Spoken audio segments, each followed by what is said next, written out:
Assalamualaikum warahmatullahi wabarakatuh. Perkenalkan, nama saya Muhammad Amr Haris.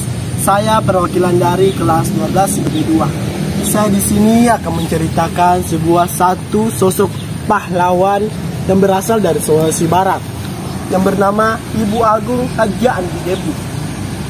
Pada tahun 1907 Maratia Tuwaini Samudro tidak lama lagi melahirkan. Sudah memasuki 9 bulan. Arayam pun berdoa, suami dari Maratia Tuwaini, semoga lahir dengan selamat. Akhirnya tidak lama kemudian terdengar sampai Tuwaini daeng semuanya bersyukur. Arayam, sudah 3 putraku, baru kali ini dia melahirkan sosok seorang wanita. Bayi ini diberi nama Andi Mania, dan setelah 3 remaja diberi nama Sugiranna Andi Sura. Kemudian ibunya mengapanya dengan sebutan Depu, lahir pada tahun 1907. Beberapa tahun kemudian, setelah remaja dan Andi Depu telah berusia sekitar 15-17 tahun. Andi Depu sering melakukan pergaulan dengan mendatangi bangsawan serta masyarakat dan semua golongannya. Andi Depu dan para pemuda dan pemudi bangsawan beserta masyarakat dan semua golongannya.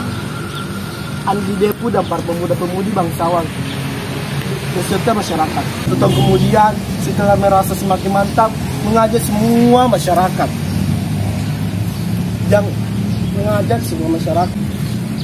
bergabung untuk menantang kehadiran para Belanda.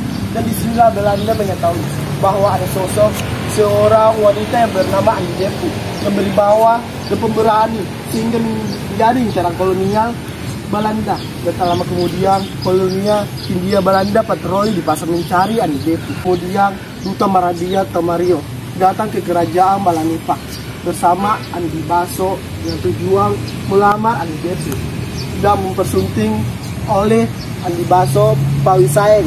Arayam menyetujui dengan pelamaran dan Arayam sangat terbuka untuk Andi Baso Pawisaeng.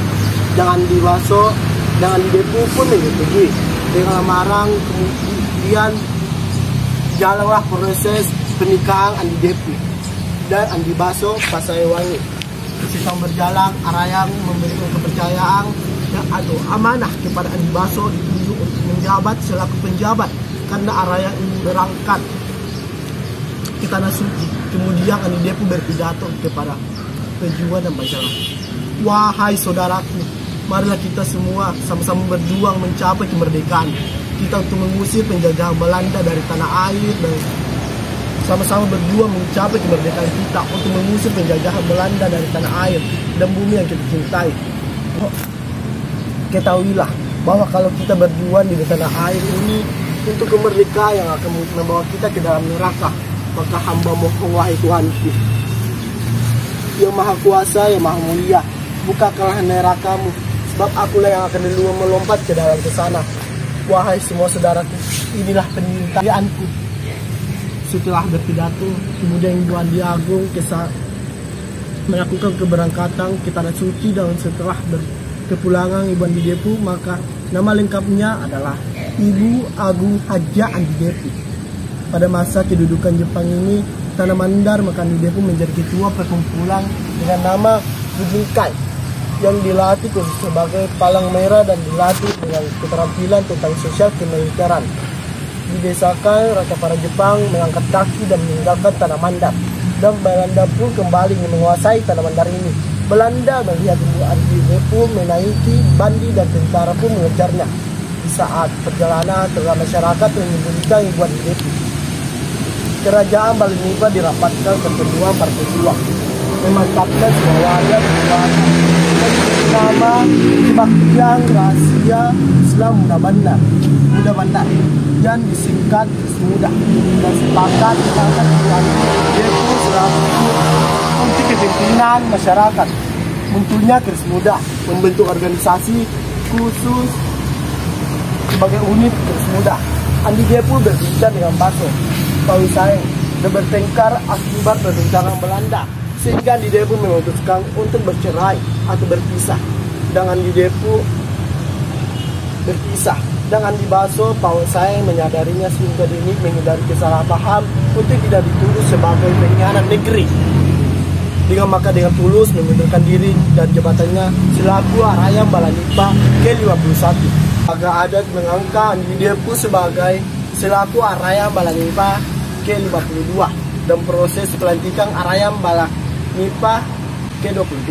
Dan kemudian Andi Depu dibawa oleh kolonial Belanda dan dimasukkan ke dalam penjara, siksa, diinjak, dicaci maki, dan dipukul bersama dalam tahanan. Andi Depu tetap melawan dalam perkataan Belanda dan akhirnya Andi Depu dibebaskan dari penjara. Kemudian beberapa hari Andi Depu ditangkap oleh Belanda di Museum Mandar dan diseret, dipaksa untuk dimasukkan ke dalam penjara, dipukul hingga bagian kepalanya. Dan Andi Depu melarikan diri dari penjara kolonial Belanda dan bersembunyi untuk melakukan strategi untuk melawan Belanda. Sekarang terus muda Mandar membawa bendera merah putih, bendera yang datang dari Parepare. Itu adalah sebagai salam perjuangan kemerdekaan, diantar oleh langsung Muhammad Amin dan Menungko dan Abdul Samad Hanafis serta pejuang lainnya. Kemudian bendera tersebut diterima oleh langsung Andi Depu di Istana Kerajaan Balanipa yang merupakan markas besar pejuang Mandar. Pada keesokan harinya, bendera merah putih dikibarkan di depan markas besar Kalaskaran Kers Muda. Mereka semua menatap dengan haru ke arah bendera merah putih dan berkibar dengan eloknya di depan markas besar Kalaskaran Kers Muda Bandar sambil memberikan hormat. Masyarakat yang menyaksikan jalannya upacara pengibaran bendera merah putih merasa lega sudah ada jalan terang untuk merdeka dari penjajah yang dibuktikan dengan adanya pengibaran bendera merah putih. Tidak lama kemudian, diselang beberapa bulan, sepanjang jalan bendera merah putih diturunkan oleh Belanda. Andi Depu yang di tengah bersimpul di atas berbadani halus setelah selesai melakukan sholat Allahu Akbar, Allahu Akbar. Nanti tubuhku terkapar bersimbah darah, berulah engkau bendera tumbangkang. Allahu Akbar, Allahu Akbar. Kalau kalian akan mundur, terutama bagi kaum laki-laki, maka berikanlah kejantananmu kepada saya. Pas memang dijadikan seorang pemimpin, kita memang tidak salah pemimpin. Kita tidak salah memilih menjadi pemimpin. Kita tak dia atau ini.